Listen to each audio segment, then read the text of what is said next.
না মানে আসলে এটা আমরা খেয়েছিলাম রুটির সাথে, তাই আর ছবি তুলিনি। তোমরা ট্রাই করবে কিন্তু নান বা পরোটার সাথে। প্রথমে কড়াইতে সাদা তেল দিয়ে গোটা গরম মশলা, শুকনো লঙ্কা, একটা জয়িত্রী গুঁড়ো করে দিয়ে দিলাম অল্প কিছুটা চিনি। চিনিটা দেওয়ার কারণ পেঁয়াজটা যাতে তাড়াতাড়ি বাদামি রং ধরে যায়। এবার পেঁয়াজ বাটা দিয়ে পেঁয়াজ বাটার জলটা পুরোপুরি মরা অবধি ওয়েট করব। তার জন্য ওপর থেকে দিয়ে দিলাম কিছুটা নুন, দিয়ে খুব ভালোভাবে পেঁয়াজটা লালচে বাদামি কালার হওয়া অবধি ওয়েট করব। তারপরে এর মধ্যে দিয়ে দিলাম পরিমাণ মতো টমেটো কুচি।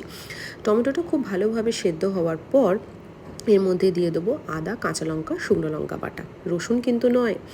এবার খুব ভালোভাবে কষিয়ে নিয়ে দিয়ে দেবো একে একে বেসিক কিছু স্পাইসেস, ধনে গুঁড়ো, লঙ্কা গুঁড়ো, কাশ্মীরি লঙ্কা গুঁড়ো এবং হলুদ গুঁড়ো দিয়ে ভালোভাবে কষিয়ে নিয়ে তেল ছাড়লে দিয়ে দেবো বাটি ধোয়া জলটা।